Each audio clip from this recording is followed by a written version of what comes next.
कैसे हुआ भारत का सबसे बड़ा रेल हादसा?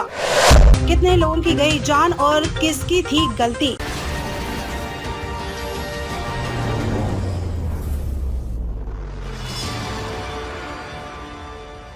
मौत के बढ़ते आंकड़ों के बीच यह प्रश्न बार बार पूछा जा रहा है कि आखिर ये तीनों ट्रेनें आपस में कैसे भिड़ गई।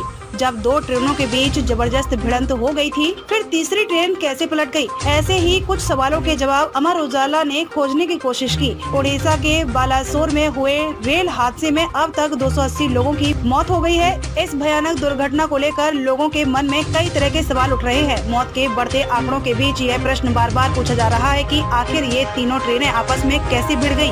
जब दो ट्रेनों के बीच जबरदस्त भिड़ंत हो गई तो फिर तीसरी ट्रेन कैसे पलट गई? ऐसे ही कुछ सवालों के जवाब अमर उजाला ने खोजने की कोशिश की है। पहले जाने हादसा कहां, कब और कैसे हुआ? मालगाड़ी का क्या है मसला? इस भीषण रेल हादसे की संयुक्त जांच रिपोर्ट में शुरुआती तौर पर सिग्नल सिस्टम की संबंधित गलती सामने आई है। रेलवे की एक संयुक्त निरीक्षण टीम ने निष्कर्ष निकाला है कि कोरोमंडल एक्सप्रेस को तय मेन लाइन से गुजरने के लिए ग्रीन सिग्नल दिया गया था और फिर इसे बंद कर दिया गया, लेकिन ट्रेन लूप लाइन में प्रवेश कर गई और वहां खड़ी मालगाड़ी से टकरा गई। इस बीच डाउन लाइन पर यशवंतपुर से सुपरफास्ट एक्सप्रेस आ गई और इसके दो डब्बे पटरी से उतर गए। बहानगा बाजार स्टेशन पर अप और डाउन दो लूप लाइन है।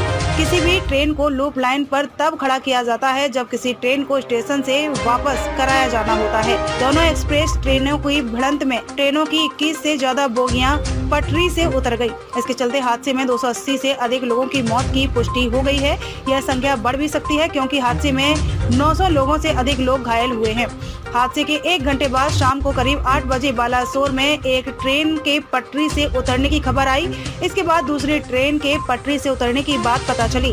रात करीब 10 बजे साफ हुआ कि 2 यात्री गाड़ियां और एक मालगाड़ी टकराई है। शुरुआत में 30 लोगों के मारे जाने की जानकारी थी, लेकिन देर रात यह आंकड़ा 250 के पार पहुंच गया। हादसे के 22 घंटे बाद यानी शनिवार दोपहर 4 बजे तक रेल मंत्री या रेलवे मंत्रालय की तरफ से हादसे की वजहों पर कुछ नहीं कहा गया। मंत्री से लेकर अफसर तक ने केवल जांच कराने का बयान दिया। इधर ट्रैक बंद हो जाने की वजह से इस रूट की 48 ट्रेनें रद्द कर दी गयी। 39 को डाइवर्ट और 10 को शॉर्ट टर्मिनेट किया गया है।